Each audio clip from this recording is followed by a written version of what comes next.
Voy a tratar muchas cosas que nosotros hemos ya aprendido, hemos escuchado de nuestro pastor, pero yo oré mucho y le dije, Señor, yo no quiero decir nada que no sea lo que tú quieres que tu pueblo escuche, incluyéndome. Entonces confío en que el Espíritu Santo puso en mi espíritu, en mi corazón, todo lo que Él quiere ministrarnos en esta hora a nosotros. Y como el pastor oraba, vamos a disponer nuestro corazón para escuchar la palabra, para recibir eso que nuestro Padre Celestial quiere decirnos en esta hora. Amén. Como dije al principio, voy a tratar acerca de la fe y de la palabra. Hemos aprendido y también la definición de fe significa poner toda confianza en alguien o en algo. Y escrituralmente nosotros sabemos que fe es depositar toda nuestra confianza en Jesucristo como nuestro Salvador. O sea, toda salvación, todo lo que engloba ese término, debe de tener una confianza plena en una sola persona, y es Jesucristo, el Hijo de Dios. Amén. Bien, a partir de ese fundamento es que la fe comienza a ejercitarse, comienza a crecer y comienza a madurar. A partir de esa raíz, de ese fundamento, por así decirlo. Y se ejercita a través de la palabra. Entonces, es imposible que una persona diga que tiene fe si primero no ha depositado toda su confianza en Jesucristo como Salvador. ¿O puede una persona tener fe? Puede tener otra cosa, positivismo, puede comenzar a creer que hay algo en la palabra, hay algo más grande que existe, pero realmente el fundamento de una fe fuerte, madura, poderosa, resistente, inconmovible, es depositar toda nuestra confianza en Jesucristo como Salvador. Entonces, ¿cómo se produce la fe? Vamos a leer un verso que hemos leído muchas veces, que está en Romanos, el capítulo 10, y el versículo 17. Dice, amén, dice, así que la fe es por el oír y el oír por la palabra de Dios. Entonces vemos que hay una conexión entre la palabra y la fe. Para que la fe sea una fe firme, debe de estar de por medio de la palabra. Bien, ahora bien, vamos a leer a partir del versículo 8, incluyendo el versículo 17, porque quiero ver que veamos algunas cosas. Dice, comienza el versículo 8, dice, mas, ¿qué dice? Cerca de ti está la palabra, en tu boca y en tu corazón. Esta es la palabra de fe que predicamos. Esta es la palabra de fe que predicamos. Que si confesares con tu boca que Jesús es el Señor y creyeres en tu corazón que Dios le levantó de los muertos, serás salvo. Porque con el corazón se cree para justicia, pero con la boca se confiesa para salvación. Pues la Escritura dice, todo aquel que en él creyere no será avergonzado. Porque no hay diferencia entre judío y griego, pues el mismo que es Señor de todos es rico para con todos los que le invocan. Porque todo aquel que invocare el nombre del Señor será salvo. Ahora escuchen lo que dice a partir del verso 14. ¿Cómo pues invocarán a aquel en el cual no han creído? ¿Y cómo creerán en aquel de quien no han oído? ¿Y cómo oirán sin haber quien les predique? ¿Y cómo predicarán si no fueren enviados? Como está escrito: cuán hermosos son los pies de los que anuncian la paz, de los que anuncian buenas nuevas. Mas no todos obedecieron al evangelio, pues Isaías dice: Señor, ¿quién ha creído a nuestro anuncio? Así que la fe es por el oír y el oír por la palabra de Dios. Entonces vemos, número 1, que la palabra debe ser predicada, debe ser expuesta, debe haber una exposición de la palabra. Segundo, la palabra que es predicada debe caer en un corazón que esté dispuesto a la palabra. Para que ese corazón que está dispuesto a la palabra, cuando la reciba, entonces esa palabra va a generar el oír. Y ese oír es muy importante, porque en ese oír está algo que nosotros como hijos de Dios necesitamos, que se llama la regeneración del entendimiento. Entonces, a partir de ese oír se genera la fe. Entonces, para que esa fe sea constante, la palabra debe seguir produciendo el oír en nosotros. Porque no basta con escuchar la palabra una vez, ¿verdad? ¿O basta? No basta, debemos seguir dejando que esa palabra produzca, siga produciendo ese oír en nosotros constantemente. Y mientras más la palabra produce ese oír, nos da esa revelación, ese sustento, más fe se genera en nosotros. O sea, no es que la fe crece, es que la fe madura, se perfecciona, se hace firme. Entonces, por ejemplo, estamos aquí. Usted puede estar aquí, yo puedo estar aquí, pero mi mente puede estar en un problema que yo tengo. O mi cuerpo está aquí, pero mi mente está pensando en algo muy importante que yo tengo que hacer mañana. Entonces, ¿cree usted que la palabra puede generar un oír en una persona que esté en esa condición? Puede generar un oír, pero no el oír que genera fe.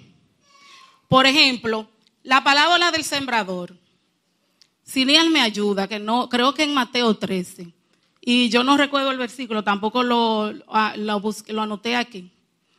Pero la parábola del sembrador dice que la semilla que cayó en el camino, cuando Jesús le da la explicación a los discípulos, dice que significa que esas son las personas que escuchan la palabra de Dios, pero cuando la escuchan se le olvida. ¿Y qué dice? Que viene el enemigo y roba esa palabra de la persona.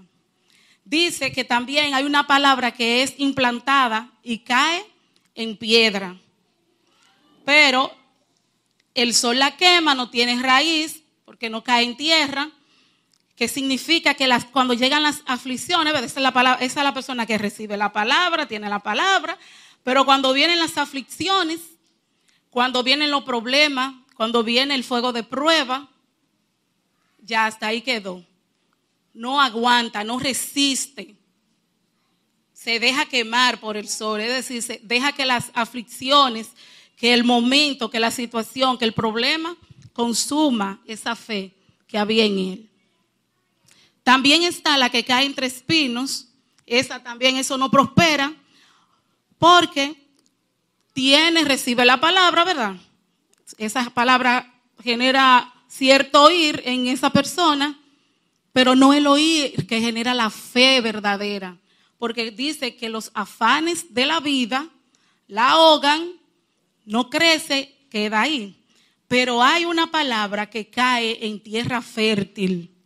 Y esa palabra dice que produce fruto al 30, al 70 y al 100%. Entonces, eso es lo que el Señor quiere de nosotros.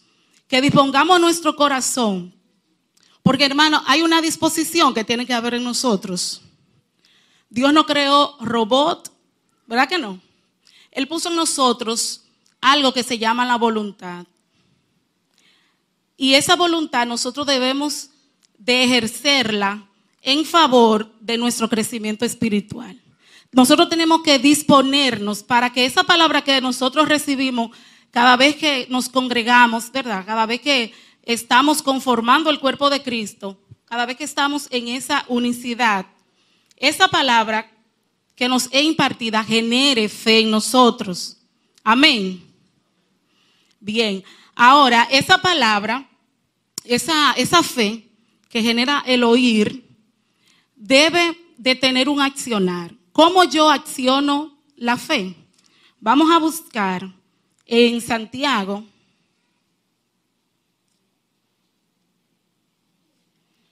Santiago, el capítulo 1. Vamos a leer a partir del verso 21 hasta el 25.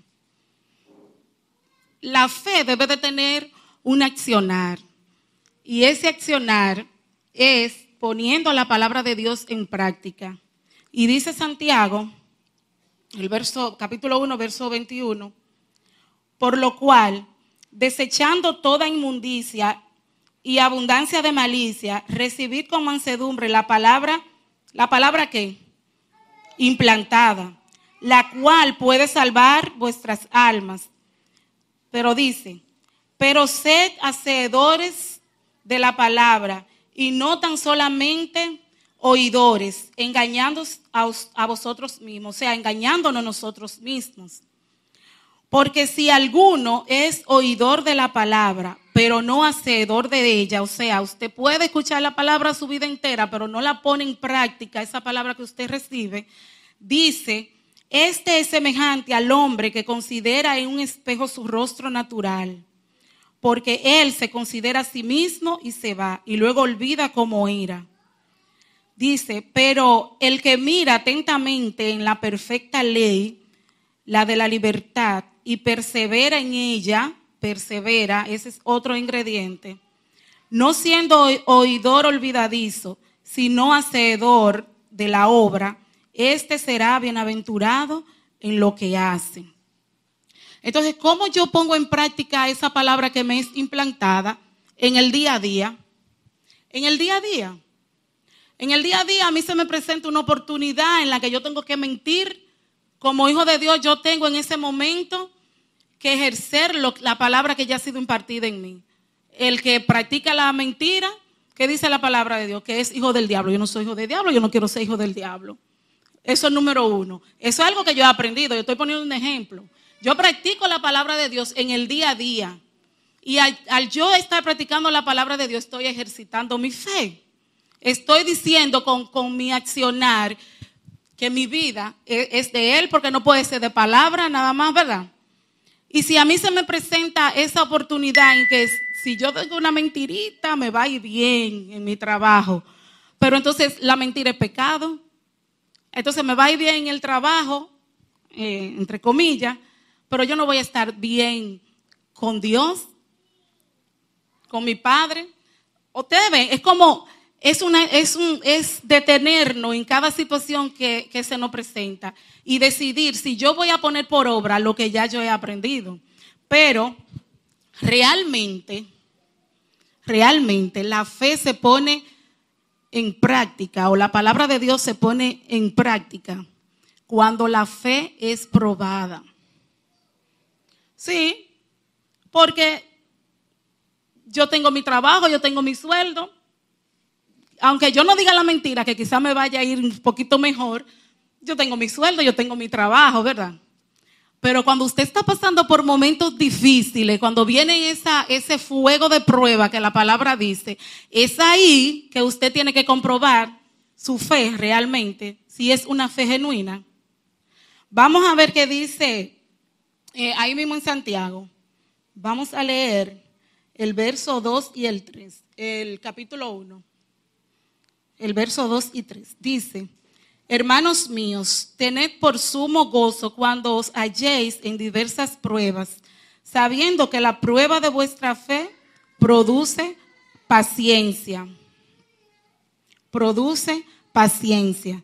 Y un poquito más para adelante, en Primera de Pedro, el capítulo 1, el versículo 7 dice: para que sometida a prueba vuestra fe, mucho más preciosa que el oro, el cual, aunque perecedero, se prueba con fuego, sea hallada en alabanza, gloria y honra cuando sea manifestado Jesucristo. Así que la prueba de nuestra fe nos hace perfectos y maduros.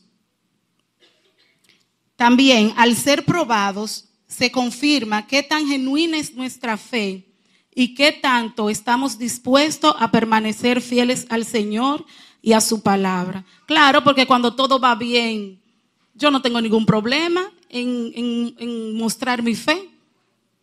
Pero es en los momentos difíciles, cuando una persona, quizá la persona que tú menos creía que te dañó, que te hizo daño, que te duele, que te traicionó, te avergonzó, y tú saber que debes tomar la decisión, no que después, que ya yo me cansé de gritar, no, en el momento. Usted tiene que tomar la decisión y perdonar a esa persona. Es ahí que se muestra cuán realmente es genuina tu fe. ¿Cuánto quieres tú estar bien con el Señor? Porque Él te perdonó a ti. Tú eres tan bueno que Dios sí te puede perdonar a ti.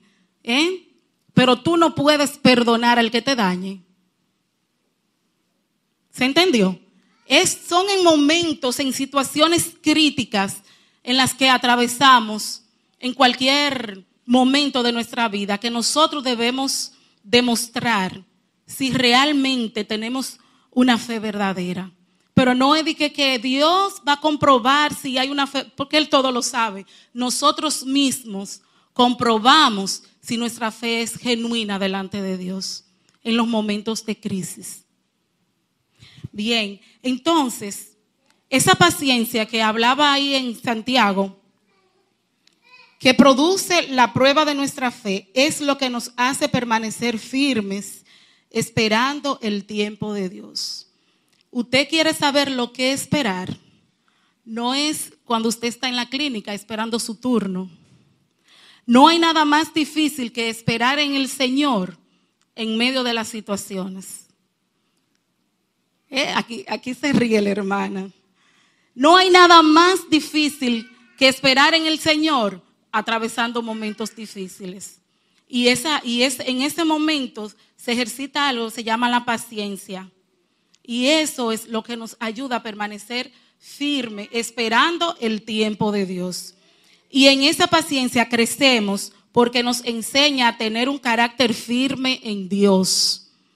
Eso de ñoñería, eso en ese momento o usted la sigue teniendo y comienza a vivir según su criterio y según su ñoñería, o usted se para firme como un verdadero hijo de Dios y avanza y se mantiene firme por lo que dice la palabra que ya le ha sido enseñada. Amén. En Primera de Pedro, ahí, ese versículo, el 1:7 que leímos, lo voy a volver a leer, dice: para que sometida a prueba vuestra fe, mucho más preciosa que el oro, el cual, aunque perecedero, se prueba con fuego, sea hallada en alabanza, gloria y honra cuando sea manifestado Jesucristo. Y ahí hace una comparación con el oro fino. Y yo me puse a investigar un poquito cómo se saca el oro fino. Señor, el oro fino tiene que pasar por un proceso bastante fuerte. Y aunque actualmente hay algunos métodos que hacen que el oro sea puro de una manera más rápida, pero como quiera tiene que pasar por el fuego y tiene que pasar por un proceso un poco fuerte. ¿Por qué? Porque cuando las personas que trabajan eso, minería, no sé, las personas que recogen oro, cuando toman el oro de la tierra, ese oro viene con muchas escorias, viene incluso con otros metales. Entonces, para que ese oro sea puro, debe pasar por ese proceso para que toda esa impureza que se le ha pegado mientras estuvo en la tierra, ese oro pueda ser libre de eso y salga un oro limpio, un oro fino. Bien, pues así mismo pasa con nosotros. El fuego de la prueba es lo que hace que toda esa escoria con la que nosotros vinimos a los pies de Cristo, a través de ese fuego de prueba, nosotros seamos limpios, nosotros renunciemos y seamos limpios de todas esas cosas que son contrarias a Dios. Amén. Ahora yo voy a decir algo. Si aquí hay alguna persona que ha estado considerando en algún tiempo o por algún tiempo dejar de congregarse, si aquí hay alguien que entiende que Dios lo ha implantado en esta casa y ha considerado en su mente dejar de congregarse, le voy a exhortar en el nombre del Señor que no lo hagas. No lo hagas. Donde el Señor te puso, ahí tú debes permanecer. ¿Sabe? Porque cuando nosotros nos dejamos de congregar, pasa algo. Y es que la palabra compara a una rama cuando es cortada. ¿Qué le pasa a la rama cuando se corta? Al tiempecito, ¿verdad? Se seca. ¿Y qué le pasa a la rama seca? ¿Qué dice la palabra? La palabra habla de eso, ¿verdad, pastor? La palabra habla de que la rama seca se recoge y se echa ¿a dónde? Al fuego. Y entonces ahí se quema, ahí las brasas, las llamas del fuego la consumen. Mi hermano, ese fuego no nos lo despinta nadie a nosotros. ¿Usted me entendió? ¿Usted entendió lo que yo le estoy diciendo? Usted va a pasar por el fuego permaneciendo en Dios o permaneciendo fuera de Dios. Entonces, hay una diferencia entre ser probado como oro fino a ser quemado como rama seca. ¿Verdad que sí? Decida usted si quiere ser pasado por el fuego como oro puro o como rama seca. ¿Usted entendió? Recíbalo en el espíritu, hermano, porque yo sé que aquí hay personas que han considerado dejar de congregarse. Y esto es un llamado que el Señor le está haciendo. Así que recíbalo en el nombre de Jesucristo. No deje de congregarse, porque cuando nosotros nos congregamos, estamos conformando el cuerpo de Cristo. Y eso es un concepto muy espiritual, que solamente las personas que entienden lo espiritual pueden entender lo que es el congregarse. Cuando nosotros nos congregamos, estamos en este espacio limitado. Espiritualmente nosotros estamos conformando el cuerpo de Cristo. Y cuando somos parte de su cuerpo, cuando estamos en esa unidad, dice que la sangre de Jesucristo fluye. Fluye. Eso es algo muy espiritual y hay que tener ese entendimiento espiritual para poder recibir esa palabra. Es hermoso. Cuando hay culto y yo no puedo venir por alguna situación, créame que cuando no puedo venir por alguna situación que realmente no puedo venir, me siento incómoda. Y una vez yo recuerdo que mi papá se enfermó muy grave y mi hermana y yo solamente era lo que lo atendíamos en la clínica. Eso fue un proceso muy fuerte que nosotras pasamos. Y todo ese tiempo yo lo dejé sin congregarme. Y me hacía falta, yo estaba incómoda. Yo necesitaba congregarme, necesitaba escuchar la palabra y necesitaba sentirme que estaba con mi familia. Y cuando mi papá salió de ese proceso, de una vez al próximo culto, con todo mi cansancio y todo, ya yo estaba aquí. O sea, hermanos, no digo que en algunos momentos uno deba, por alguna situación muy fuerte, dejar de congregarse o dejar más bien de asistir a escuchar la palabra de Dios, a estar juntos con nuestros hermanos. Pero si no es algo muy fuerte, venga, no deje de venir. Se lo exhorto en el nombre de Jesús. Entonces, como quiera, el fuego nos va a tocar. Leímos o mencionamos la parábola del sembrador. La semilla, como quiera, cae. Si su terreno no es fértil, como quiera van a venir situaciones. Y es mejor que las situaciones vengan estando nosotros firmes en la palabra de Dios, resistiendo, y no que las situaciones vengan estando nosotros débiles, porque va a ser peor. No vamos a poder resistir y las cosas van a ser mucho más peor. Mucho, pero por mucho. Así que, mi hermano, aunque el fuego es parte de nuestras vidas como hijos de Dios, hay una promesa de redención muy hermosa para todos los que permanecen en Dios. Eso está en Isaías 43. Dice: aunque pases por el fuego, no te quemarás, ni la llama arderá en ti. Pero esa palabra que está ahí es para el que permanece en Dios. No te quemarás, ni la llama arderá en ti. Y un poquito en ese mismo versículo dice que aunque pase por las aguas, no te anegarás, ¿verdad? No te ahogarás. Aquí está. Cuando pase por las aguas, yo estaré contigo. Y si por los ríos, no te anegarán. Cuando pases por el fuego, no te quemarás, ni la llama arderá en ti. Cuando ese río de los juicios de Dios lleguen, Él estará con nosotros. No nos vamos a ahogar junto con los que le toquen ese juicio.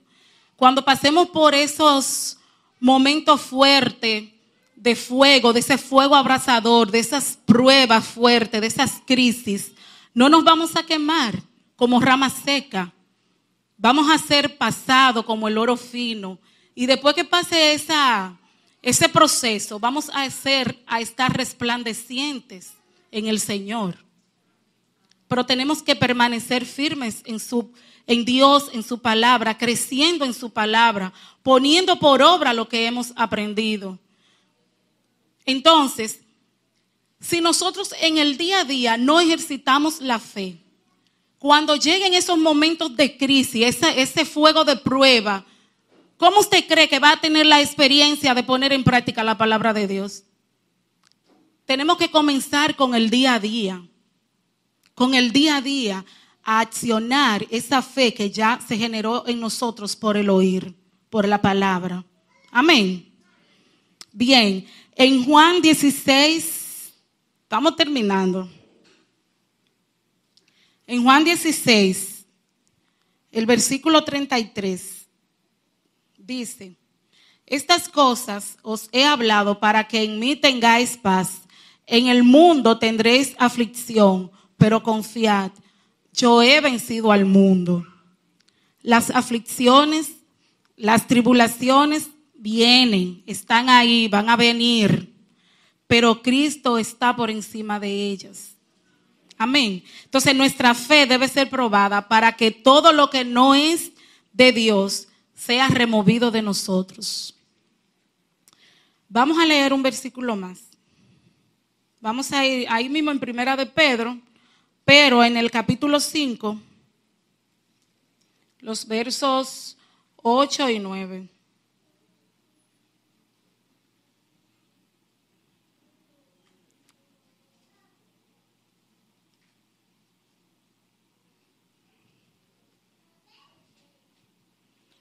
Dice: